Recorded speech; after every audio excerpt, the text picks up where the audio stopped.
Crossroads. It might be easy to program driverless cars to obey the law. But what happens when they're confronted with moral dilemmas? How do we get them to recognize right from wrong? And should we trust a computer algorithm to know the difference? Driverless cars at the moral crossroads.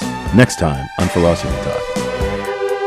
Here in my car, I feel safest of all. I can lock on my doors. Listen to Philosophy Talk every Tuesday at noon on KSJE 90.9 FM, Farmington. KSJE is supported by San Juan Regional Medical Center, which is officially baby-friendly. This evidence-based initiative is designed to support mother-baby bonding and optimal infant feeding practices by upholding the 10 steps to successful breastfeeding. San Juan Regional Medical Center, officially baby-friendly, and serving the Four Corners since 1910. Find out more online at sanjuanregional.com.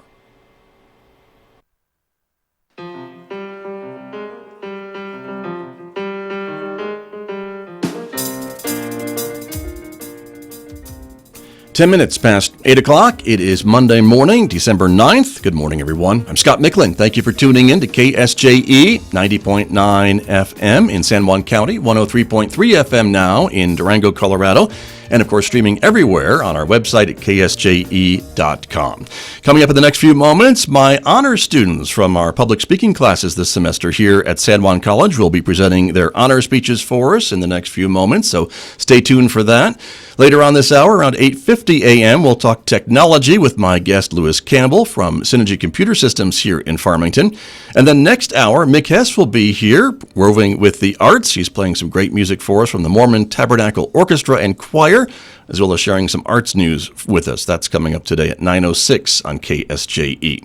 Of course, you know you can connect with us on Facebook and YouTube. Don't forget you can also follow us on Twitter and check us out on Instagram as well. Our weather forecast today, a partly sunny skies today with 45 degrees for a high, 24 and clear skies tonight. Mostly sunny Tuesday tomorrow with a high of 42 and a low of 24. Mostly cloudy skies on Wednesday with a high of 44 degrees before sunshine again on Thursday and Friday with highs in the mid to lower 40s. And we always say that visual media can take you places, our visual radio platform, and we'll take you to a warm spot this morning, which is Key West, Florida. Temperature right now 79 degrees in Key West at Mallory Square, on the way up to a high of 81 with mostly sunny skies and an overnight low of 76 in Key West today.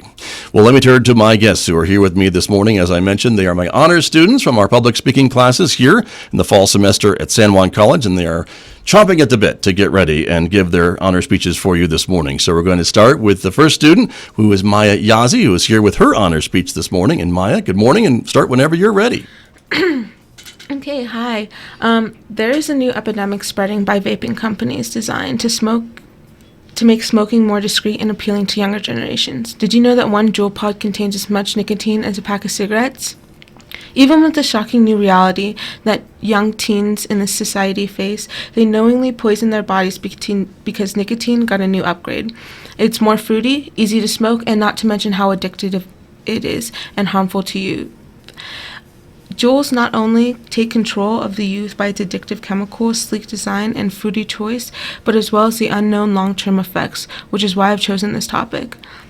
Over time, smoking has slowly been declining, but with the invention of juuling, smoking has become much more accessible, and the Juul rose tremendously in 2018 among young people.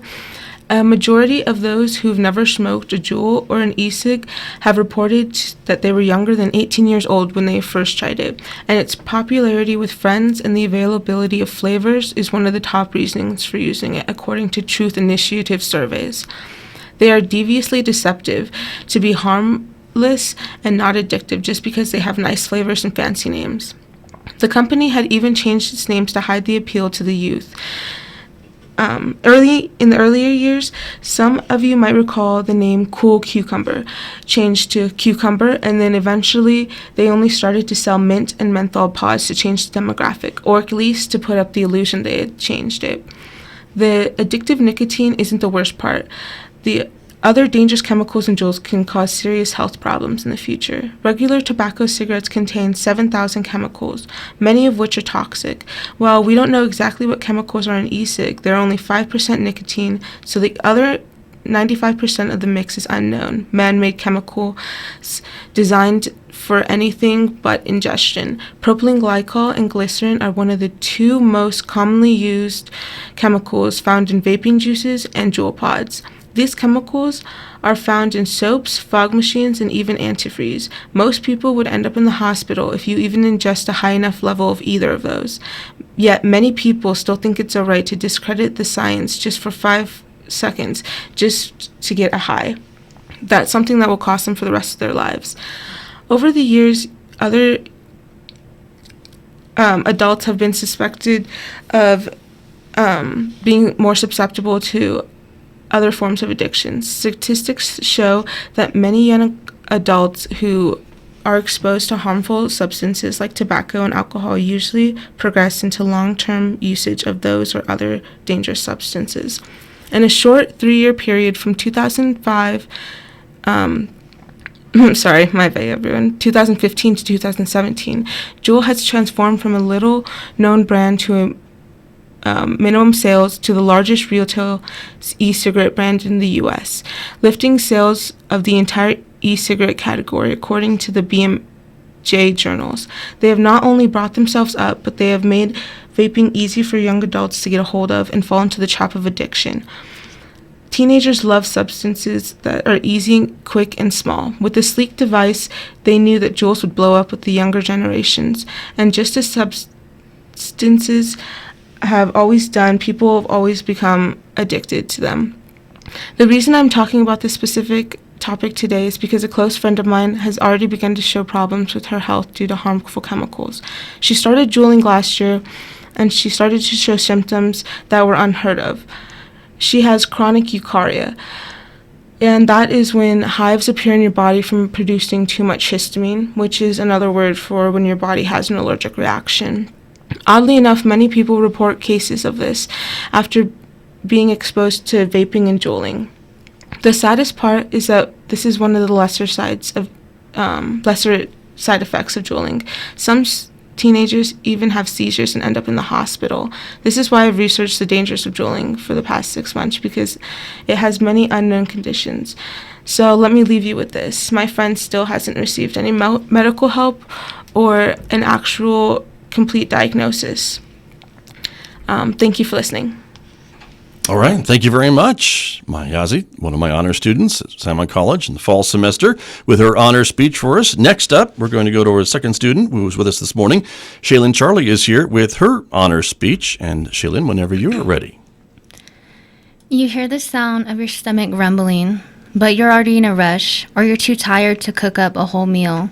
So what do? Grab a conveniently inexpensive, quick, and a delicious meal from one of numerous fast food restaurants. I have been studying this topic for just over a week now, and according to the National Center for Health Statistics, in 2016, more than 1 in 3 adults consume fast food on a given day. It isn't just lack of control or convenience that keeps people going back to fast food restaurants. Fast food is engineered to be addictive due to its high salt, fat, and sugar content. It's inexpensive, which allows it to be everywhere, and the media markets it in a way that works. First, fast food has high amounts of salt, sugar, and fat, which are addictive substances. Andrea K. Garber, a doctor and registered dietitian of the University of California, along with Robert Lustig, a professor of pediatrics at the University of California, studied food addiction, including fast food. They found that majority of fast food meals are accompanied by soda, which increases the sugar content tenfold. Limited evidence also suggested that high fat and salt content of fast food may increase addiction potential. The U.S. National Library of Medicine says sugar can not only substitute to addictive drugs like cocaine, but can also be more rewarding and attractive. Next, fast food is available at inexpensive prices. Jeffrey A. Tucker, an editorial director for the American Institute for Economic Research, wrote an article titled "Why Unhealthy Food is Cheap and Plentiful." It shared in 1973, a U.S. Farm Bill was passed that subsidized corn, so now we have corn everywhere. Now we have fries stacked to the heavens, breads, grains, and corn syrup taking over our lives, stuffed in our animals, and it's all made available at absurdly cheap prices to the point that eating a healthy diet seems economically irrational. Last, the media markets fast food in a way that works. Ashley Gearhart, a University of Michigan associate professor, runs the Food and Addictive Science and Treatment Lab, which is a simulated fast food restaurant that uses neuroimaging to study how the brain reacts to stimuli. She studied how 180 teenagers' brains reacted while viewing ads of different types. She found that the reward center of their brains were activating more effectively during fast food ads than other ads. It's about desiring the reward for food. Also, it's hard for people to defend against because it's not a conscious decision.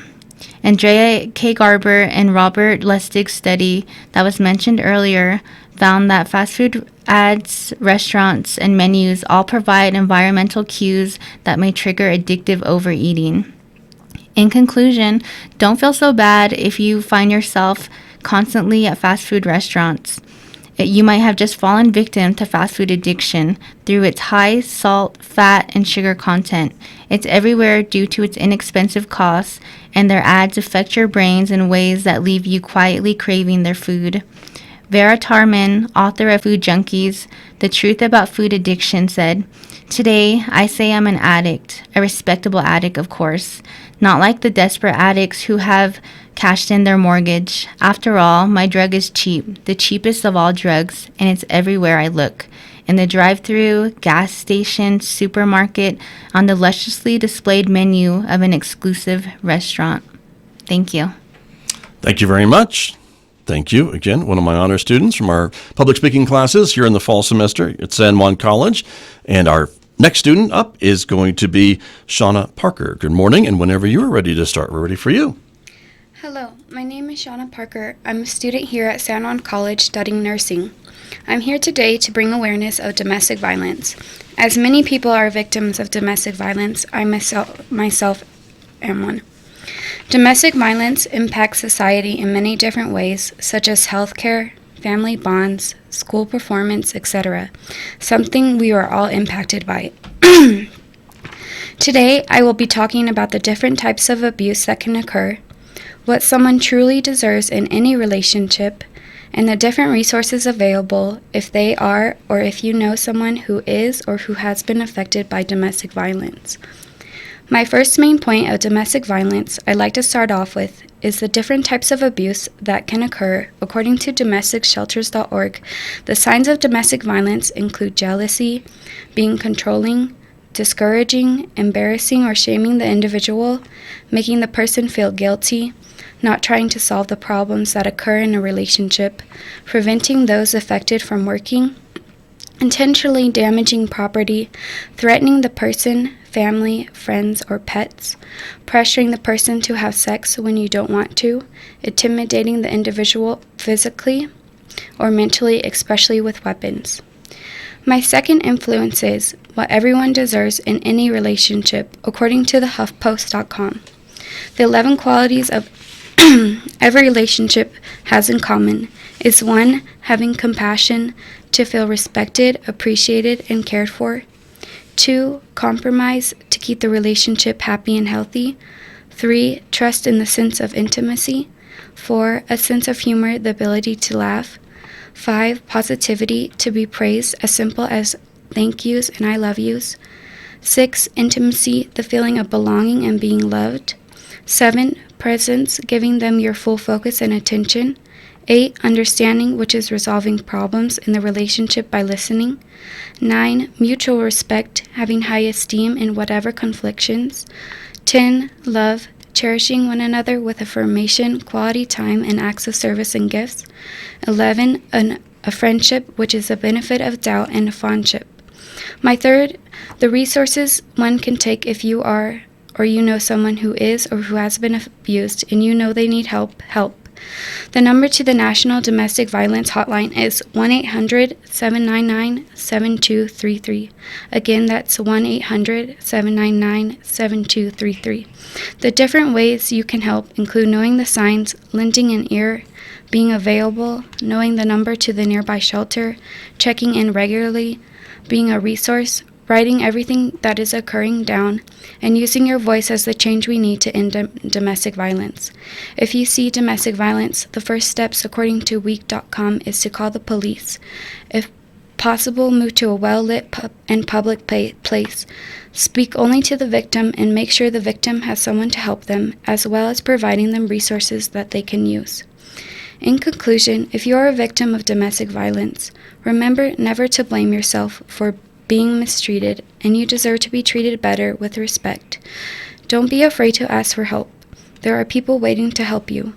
If you need the number to the local Family Crisis Center, it is 505-325-3549. They also offer a local hotline, and the number to that is 505-564-9192.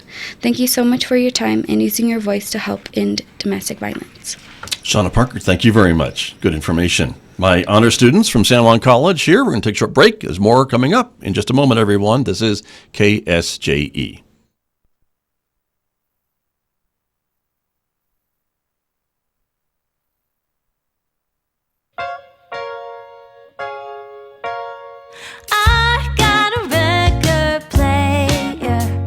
Tune into Turntable Taxi on KSJE Saturday nights at 8 o'clock. Each week, we select a musical style and play 78s, 45s, and 33 RPM records. Some of our themes will include swing music, blues, heart-wrenching torch songs, early rock and roll, girl groups, soul, and R&B. Robots the size of blood cells, Earth-like planets outside the solar system, science fiction. No, science faction. Join us, Seth Shostak and Molly Bentley and KSJE Saturday mornings at 8 a.m. for Big Picture Science. Big Picture Science steps back to get the wide-angle view on science and technology. So think big. Big Picture Science, Saturdays at 8 a.m. on KSJE, the information and cultural beacon of the Four Corners. Hey everyone, it's your host for the World Beat Show, Scott Duran, and I want you to join me every Saturday at 11 a.m., where I take you on a journey around the world and show you traditional and modern style world beat music. Music from Africa, Spain, France, Japan, China, heck, even songs and artists from the United States itself. So join me every Saturday at 11 a.m. only on the KSJE 90.9 FM. On the Media is all about print, broadcast, and the internet. And civil liberties, we do a lot on that. The show is about technological utopia and creepy dystopia. Law and lawbreakers. Blowhards and liars. Mainly, though, On the Media is about an hour. Please spend it with us. Saturday mornings at 7 on KSJE Farmington. KSJE is supported by the Farmington Civic Center, bringing a full slate of entertainment to Farmington and San Juan County. The Moscow Ballet's Great Russian Nutcracker, Wednesday, December 11th at 7 p.m. The Farmington Civic Center, 200 West Arrington in downtown Farmington. Find out more online at fmtn.org/Civic Center or at 505-599-1148. Hello, I'm Antonia Gonzalez with National Native News. Tune in to our headline news service for stories about Indigenous communities across the country and around the world. Hear about top concerns facing Native nations. Tribal history, language, and culture is also part of Indigenous life. Check out our headline news service to learn more. Tune in here for National Native News. Weekdays at 5:55 on KSJE Farmington. Teddy Bear Storytime is a great time to enjoy the Festival of Trees with your young children or grandchildren on Thursday, December 5th with 2 showings. The first one from 9 to 10 a.m. and then again from 10:30 to 11:30 at the Farmington Civic Center. Their fabulous storyteller will bring classic stories to life. Delicious treats will be provided as well as a handmade teddy bear. Tickets are only $5 per person for the Festival of Trees Storytime and can be purchased online in advance at eventbrite.com.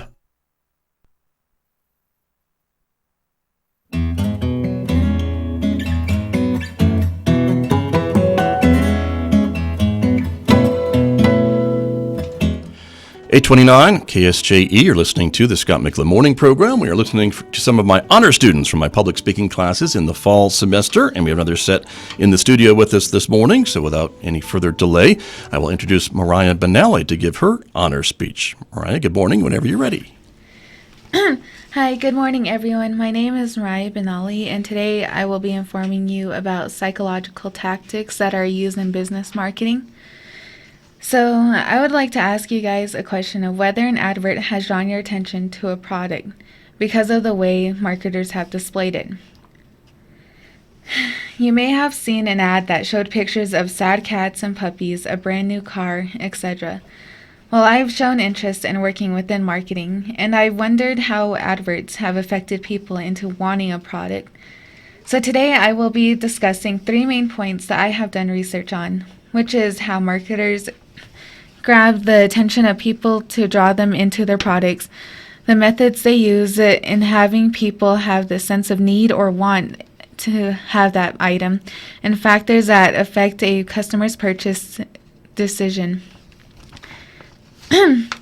Firstly, how do marketers grab the attention of consumers to draw attention to their product? Well, psychology plays a huge factor when it comes to marketing, because marketers are displaying ads to show how quote-unquote wow their product is. So they would do anything to draw in people's attention to buy their company's product or participate in an organization. Lots of marketers use many tactics that will impact the consumer. According to fastcompany.com, Robert Rosenthal says that marketers use their advertisements to run emotional ideas through a consumer's mind, highlight one's flaws, instilling fear, uncertainty, and doubt. Then that brings me on to my next point on the methods of how marketers target people. So secondly, what are the methods of how marketers target people into having the sense of need or want of a product? It, of course, is targeted on the person themselves, but marketers have special techniques to target their ads towards certain kinds of people and what they do or search on their daily lives. So whatever information your device receives from liking someone's post on social media to searching something you need or want, then your phone stores that information and marketers target their product to you. Christina Newberry from Hootsuite.com says, to research the compiled data of recent customers such as age, location, language, interest, and stage of life, best of value of a product, competitors within the same market as your business, and they analyze your social media analytics to find information about like your needs or wants and how you would want them. And now on to my third point about factors that affect a customer while making a purchase decision. Customers range from having a child buy a product to older people buying that product also. But the product may have a competition that is more affordable, but the product may not have the same qualities as original. This can affect a customer's decision a lot, because they would have to decide whether to buy the cheap product that doesn't do as much work as the brand name, or the other way around. Shane Barker from SearchEnginePeople.com says, sarcasticity, consistency, convenience, reviews from buyers, celebrity and celebrity influencers can help with more conversions and boost sales of a product. In conclusion, psychology has an effect on the sales of how well a product sells in the market against other competitors, and that they all will either help or not with how the product does for customers. So So 3 main psychological tactics that are used within business marketing is adverts that appeal to emotion, targeting a particular audience from analysis, and how to gain more attention for your product. So next time you show interest in a product, think about the marketing details that go within how and why you chose a product. And that's it. All right. Thank you very much. Thank you, Mariah Benally, one of my honor students this semester here at San Juan College. Thank you. Moving on to our next student who is with us, that's John Billiot, who is here with his honor speech. And John, good morning, and you can start whenever you're ready, sir. Yes, sir. Good morning, ladies and gentlemen. My name is John Billiot, and today I'd like to talk to you about vector controls in our state of New Mexico. And the reason why I believe this topic is important, as the winter months set in and the majority of insects and animals have either migrated or hibernated, we can plan ahead for the spring months to secure our homes and protect ourselves from these pests that carry infectious diseases that can be harmful to our pets as well as ourselves. This morning, I will define for you what a vector control is and why it is important. Some cases in our state that have been reported through either West Nile virus or the Zika virus, and how to protect yourselves and your loved ones. The World Health Organization defines vector control as a vital component of malaria control and eliminating strategies, as it can be highly effective in preventing infectious diseases and reducing disease transmissions. Mosquitoes are not the only species to be considered for vector control, but also rodents as well as insects like ticks and the kissing bug. Some measures used to deal with these pests are the insecticide-treated nets, known as INT, or the indoor residual sprays, and the sterile insect technique. Techniques like the insecticide-treated nets are commonly used where epidemics frequently occur, as an example in countries like Africa, whereas the indoor residual spray has been on the decline, but has been known to be sprayed down on residential housings or highly populated areas where people congregate. The last form of vector control I would like to talk about is the sterile insect technique.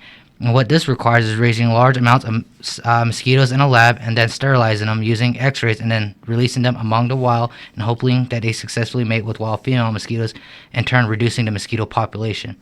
The STI controls differ from the 2 other forms of controls because the sterile insect technique does not require the use of pesticides. There are several other forms of controls, but these are just a few to name, which also brings me to my next topic and why it is important for vector controls in our state. According to the New Mexico Department of Health, the West Nile virus appeared in North America around 1999, but the state of New Mexico has reported a case every year since 2003. The West Nile virus is transmitted through mosquito bites of infected mosquitoes and causes the symptoms in both animals and humans alike. There is no medication or vaccinations for this virus, and it is spread only through the mosquito bite and cannot be spread person to person. The virus is transmitted through a mosquito biting an infectious bird and then spread to its offsprings and also spread to persons as well by biting them. Some symptoms a person can experience while under the West Nile virus is a rash on the skin, achy joints, headaches, fever, and severe cases infecting the brain. The time one can experience these symptoms can vary from 2 to 14 days depending on a person's immune system. Much like the West Nile virus, the Zika virus almost covers the same symptoms, but the person will experience these symptoms anywhere between 2 days to a week, and no need for hospitalization is needed. This virus is also transmitted through infected mosquitoes, but also what is unique about this virus is that it can also be transmitted sexually. What makes this virus so dangerous is that it causes miscarriages in pregnant women if bitten. There have been no cases reported of the Zika virus in our state of New Mexico, but in 2016 there were 10 cases reported within our state. The individuals affected by this virus, however, were affected abroad and not within our state, as the New Mexico Department of Health stated. Just to name a few of these diseases that can be transmitted without vector controls in place in our state, which brings me to my final topic and how to protect ourselves. So how do we protect ourselves from the world's greatest killing machines ever created? In the past summer, I had worked in a vector control lab down at New Mexico State University, and I had discovered that DEET is their best and only repellent that works. While working in the lab, we had also discovered that some species of mosquitoes are developing resistance to pesticides and are no longer becoming effective. So how else do we protect ourselves from these insects? For one, we can reduce our time outdoors during the late spring and early summer nights. Staying indoors reduces, and during the evening or sunset will greatly reduce your exposure to mosquitoes and any chance of contracting the viruses transmitted by these insects. Another way is by putting up screens on your doors and windows and keeping the doors closed during the summer nights. And lastly, if you have to be outside during these nights, DEET is your best effective repellent against these mosquitoes. Though you may get a bite or two, but it's better than being swarmed by hundreds. In conclusion, I have talked about some forms of vector controls and what happens if there is no controls in place, and some tips on how to protect yourself and your home. Before I go, I would like to leave you with a piece of knowledge. According to the University of New Mexico Press, under the title The Mosquitoes of New Mexico, there are about 160 species of New Mexico that live in our state, and only 6 of these species can transmit diseases. So before thinking of eradication, just keep in mind that only a few of these species can transmit these diseases, and that other ecosystems rely on these insects for food and survival, like the silver minnows in our lakes and rivers. They too are also a form of vector control. And I would like to leave you with the words of William Gorges. In times of stress and danger such as come about in the results of an epidemic, many tragic and cruel phases of human nature are brought out, as well as many brave and unselfish ones. Thank you. Thank you, John, very much. That's John Billiot, one of my students, honor students here at San Juan College as we wrap up the fall semester. And our final student to hear from in this segment will be Isaiah Talley, who is here to give his speech from his honors section. Isaiah, please. Thank you, Scott. Good morning, everybody. Today I'm going to be informing you about the history of cameras. How do you see in the dark? You turn on a light. How do you see during the day? We have a big ball of burning gas in the sky called the sun. How are we able to study stars from millions of light years away? Light. Light has been around since the beginning of time and is a set of electromagnetic waves that can be detected by the human eye. Light has been one of the biggest mysteries in the universe, from its color to wondering how something can be visible but weightless, wondering if light really can be captured. Well, as one of the smarter species on the planet, in 1685, according to theworldatlas.com, Joseph Zahn, a 17th century German author of Oculus Artificialis Teledioptricus Sive Telescopium, was one of the first people to design a portable camera. Not much was developed for about 130 years after that. The hunt dragged on until someone decided to snap the first photo, and after that, the hunt to capture light was on. Everyone wanted to do it better than the last person. My name is Isaiah Talley. I am a local videographer who creates content under the name of Nabahi Pro, a videography brand that I built. I've made videos for organizations like the San Juan Jazz Society and Analytical Technologies Incorporated, and today I will inform you of the person who invented and took the first photograph, people who design cameras today, and five of the most significant cameras in history. The hunt for light was a long and curious journey. According to theworldatlas.com in 1021, an Iraqi scientist and writer Ibn described a device which resembles a camera in many aspects in his book titled Books of Optics, marking the beginning of the 1,000-mile journey involved in the development of the modern camera. As we move through history, we get to Joseph Zahn, who designed a camera but didn't snap a picture to prove that it worked. Later on, in 1814, a French inventor by the name of Joseph Nicephore Niepce is more popular known as one of the first people to invent a portable camera, and is a pioneer in his field. He called the process of taking photos heliography, which means sun drawing. Joseph snapped the first photo in his camera, but the photos weren't permanent. This set the race to capture light in motion, inspiring inventors across the world and across time to do it better and better each time. This race is actually quite exciting to me, and many local videographers and photographers. The fact that cameras are just going to keep getting better and better is always going to be something we can look forward to. With people like Jim Gennard, the founder of Oakley and Red Cinema Cameras, and Eric Keistner, the chief designer of his lightweight and small rugged camera, who joined ARRI at the age of 21 in 1933. Red and ARRI cameras are two of the most complex cinema cameras in the world. Although photography is what most may think of when they hear the word camera, the world is starting to move towards camera sensors that can handle high quality video. With these two modern-day inventors at our side, the possibilities are endless. These two have already created some truly incredible cameras that most likely remain timeless. While other cameras like DSLR cameras are becoming more and more common, this takes away from the uniqueness of them. But they did set off the introduction of mirrorless cameras, which are far more complex and get better use. The history of cameras, starting with Joseph Nicephore Nibbs's camera. His camera was a box shape with an opening door at the top and a small lens to let in light in the front. This design let in light to the dark enclosure, which then captured an image on paper in black and white. The next significant model would be the Kodak's portable cameras, which came out in 1888, but weren't really revolutionized until the 1920s, when they launched a smaller version called the Vest Pocket Kodak. This model looked like the older black cameras you find in pawn shops and thrift stores. It had a foldable leather enclosure that folded to be flat with the lens at the end. This model was small enough to fit in jacket pockets, which is why it is significant. It was the start of truly portable and lightweight cameras. We later got into smaller cameras with higher quality. The Canon 35mm lens shutter camera was introduced in 1955. These cameras were very popular due to the design, looking like a regular film camera you'd see in thrift shops.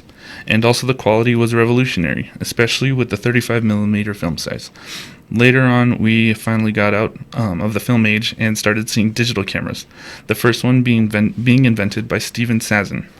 This digital camera was not very impressive by today's standards, but it was a huge deal back then.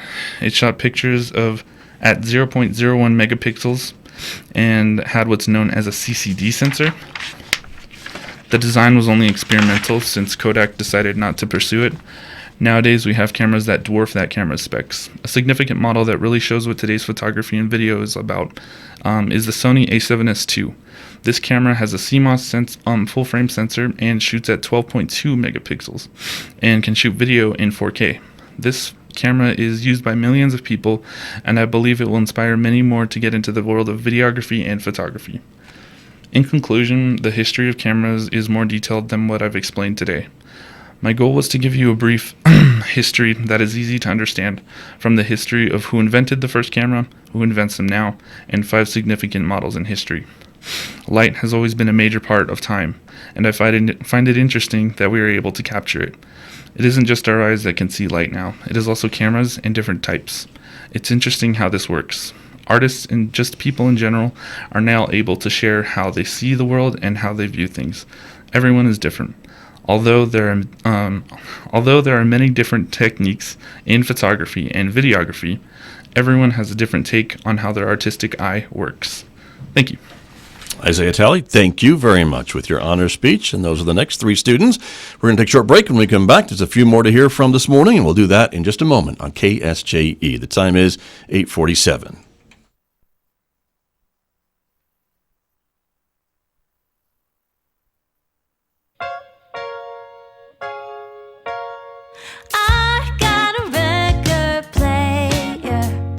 Tune into Turntable Taxi on KSJE Saturday nights at 8 o'clock. Each week, we select a musical style and play 78s, 45s, and 33 RPM records. Some of our themes will include swing music, blues, heart-wrenching torch songs, early rock and roll, girl groups, soul, and R&B.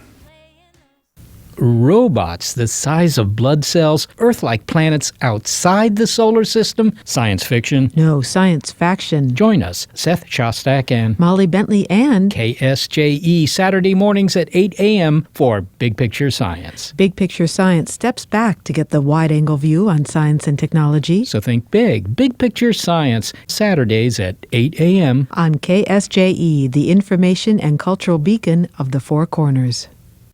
Hey everyone, it's your host for the World Beat Show, Scott Duran, and I want you to join me every Saturday at 11 a.m., where I take you on a journey around the world and show you traditional and modern style world beat music.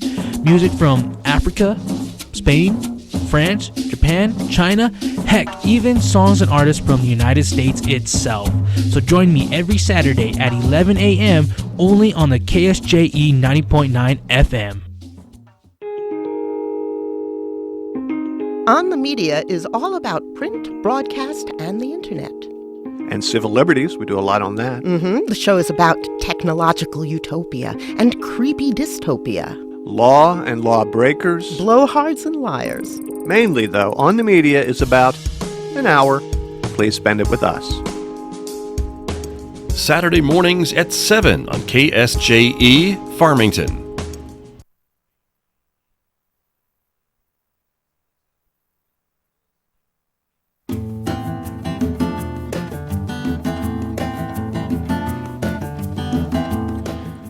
.849 KSJE. I'm Scott Micklin. We are wrapping up the fall semester here at San Juan College in the next couple of weeks, and so my honor students from my public speaking classes are here this morning to present their honor speeches to the audience. And our final student who's here this morning is Guillermo Paul, who is here to present his speech for us this morning. Guillermo, good morning, and whenever you're ready. Good morning, Scott. Thank you.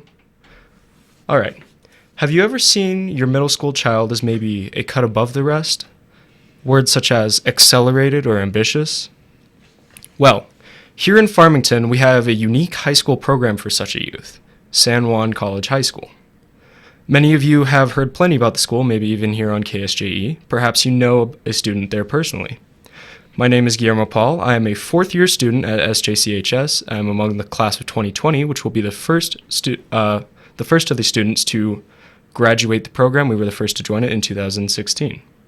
Today I will be informing all you who are listening about the history and formation, the functioning of, and the success so far of San Juan College High School. To begin, from an article by the Farmington Daily Times here in town, there are a few early college high school programs nationally. It's a number around 25, and there is another one here in New Mexico. The point of an early college high school is to give students who are maybe accelerated a faster high school experience and get them to graduate with an associate's degree as well, which would be here offered by San Juan College. Talk was started about forming a public school, a public early college high school here in Farmington, from what I personally remember about a year or two before it was officially announced while I was in 7th and 8th grade. The school originally in 2016 accepted 80 students from the local districts. I believe it was 50 from Farmington, 10 from Bloomfield, 10 from Central Consolidated, and 10 from Aztec, and began our school year in August of 2016. So, how did such a school function, and what did its program bring to its students? As I said, it is a typical four-year high school. However, the first 2 years, all of your high school curriculum is accelerated to fit into it. So the back half, the latter 2 years, are solely college. It's your associate's degree. From the Farmington Municipal Schools District News, when we opened in 2016, we hired 5 faculty members, as well as started with our 80 students. The school is now accepting 100 new students per year, and we currently have about 350 students. The typical first and second year student has 4 classes a day, as well as club opportunities. San Juan College High School offers many clubs, including Interact Club, Chess Club, Debate and Speech Club, and National Honor Society. So let's take a look at how this has turned out so far for the school and for some of its students. From KOB4 News, last year, San Juan College High School was awarded the New Mexico school grade of A for the second time. So that would have been my year, the 2016 freshmen, as well as the 2017 freshmen working together, and we were awarded our second A grade. And we were named, this is a much bigger thing, the best public high school in New Mexico in every single category. Now, of course, we were beat out by 1 or 2 private schools during that school year, mainly the Albuquerque Institute of Math and Science, as you can imagine, in math and science, as well as the other early college high school, Arrow Point in Las Cruces. So, to summarize and to conclude, SJCHS is a public high school. It's been open since 2016, and our first class is about to graduate in May. Having been called the best school in the state with the test numbers to back it up, you can look online and find them. We have this educational oasis here in our very own educational community, and it is a perfect fit for any individual who is about to start their high school career, who wants to get ahead or maybe be a cut above. Thank you all for listening today. Guillermo Paul, thank you very much. That is one of my honor students from San Juan College as we wrap up the fall semester. And I'm Scott Micklin. Thank you for joining us this morning, everyone, and for listening to all my honor students. I'll be back with more, though, in just a moment. The time right now is 8:54.